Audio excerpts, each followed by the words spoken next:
Yes, welcome to Ski TV, where today we are going to showcase you an unboxing and review of the latest and greatest from Apple. Of course, the iPhone 5 that is heavily anticipated, everybody's been waiting on. Is it worth the upgrade? What are all the new features? We're going to showcase you right here on Ski TV. Ski TV. So, we actually have both the white and the black iPhone 5. I've been testing this one for a little bit, and have been on iOS 6 for a little while, so I'm super familiar with it. But before we get to the review of it, I'm going to actually show you what the unboxing is like, since I haven't opened this white version yet, brand new. So we'll showcase this to you, then we'll get to the black one for the actual review. So right here we have a white iPhone 5. It comes in the typical box you're expected from Apple. Of course, the dimensions are a little bit different to fit this phone. So we open it up right here. See all the necessary info.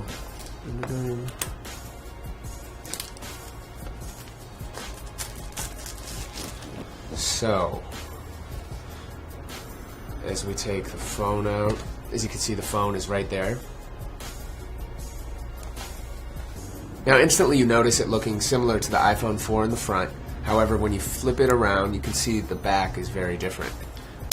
Now, it comes obviously wrapped in a plastic seal. So here, you can see the white one.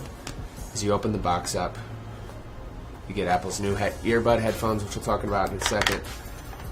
Of course, the typical charger that we've come to love and use, except it is now a new Lightning 9-pin adapter right here.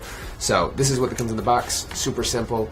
The earbuds come in a cool little case. It's much better than, I don't think they came in a case before. It was just wrapped in there with the box. So definitely a step up, and it's actually an Apple case. Check it out. Cool little feature right here. Now let's get to the review of the iPhone 5 itself. So first up, we'll show you both the black and the white versions. In terms of design, it looks similar to the 4 from the front, but very different on the black. Now, it has like a matte black, kind of like a matte silver on both of these. Gone is the glass. It looks very nice, very smooth. It's actually 18% thinner in terms of dimension than the iPhone 4, which we'll show you a little bit later on. It's also 20% lighter. It's crazy because it's actually added, it's a little bit longer. It has another row of columns that you'll see in your app window. However, they have made it much lighter. Next up, we're going to show you the new dock connector. So everybody's been talking about this. A lot of people are kind of upset that they left the old one, but I personally like it a lot. It goes in the same place in the bottom of your phone, but very small, even smaller than it looks in the pictures when you first get your hands on it. Now let's get to the specs of the iPhone 5. It's kind of funny the last iPhone was called the iPhone 4S for speed because it wasn't on a faster LTE network. The phone was double the speed of the typical iPhone 4, and this one actually doubles the iPhone 4S in terms of speed. That's because it now uses an A6 processor, which is twice as fast as the iPhone 4S you've come to know and love. But this is truly a fast phone, and not just because of that chip.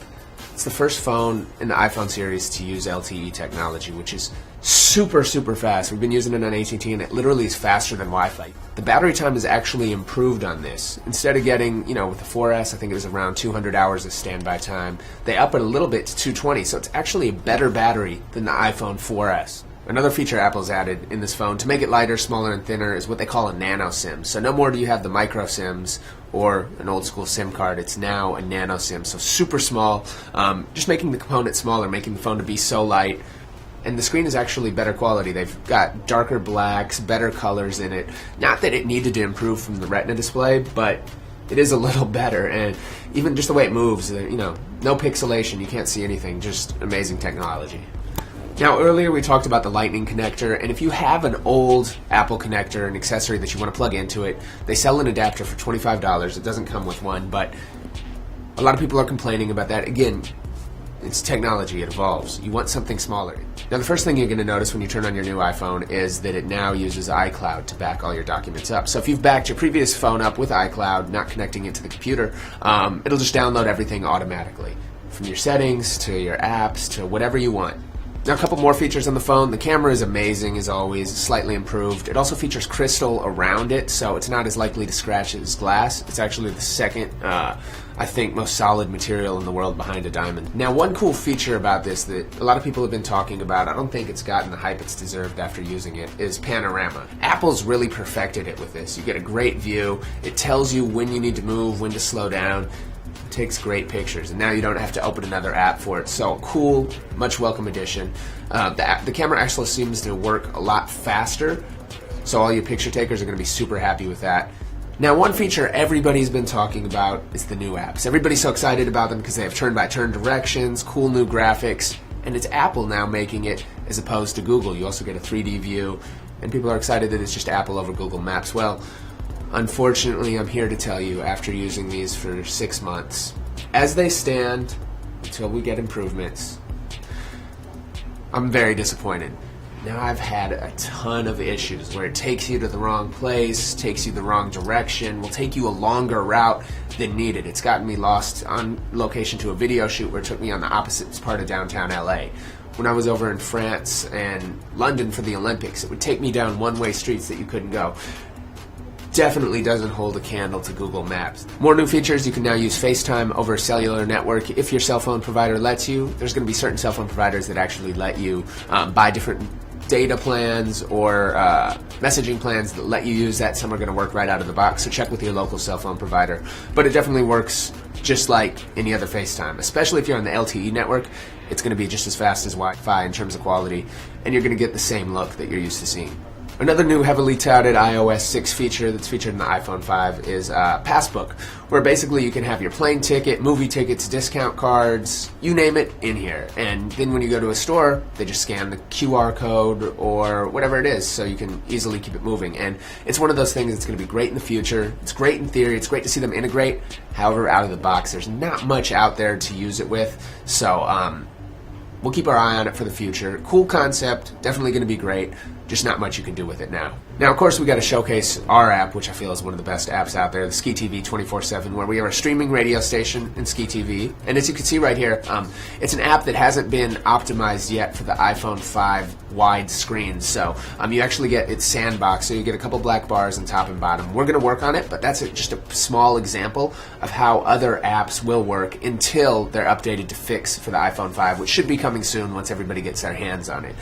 What it really comes down to is the iPhone 4 versus the iPhone 5. Now, I'm going to showcase the white one since they're both right here in front of me. You can see from the front, that's the size difference.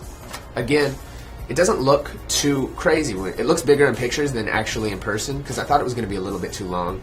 In terms of depth, you can see as we hold them side by side, the iPhone 5 is, again, 18% smaller but noticeable. Now let's get to the final verdict. The iPhone 5. Is it worth copying if you have a 4, 4S, any other phone? Does it live up to the hype? Well, let me start off by saying I wasn't that excited. Just because Apple's done so much. The 4S to me prior to this was already the best phone in the world. And the iPhone 5 just steps it up another notch.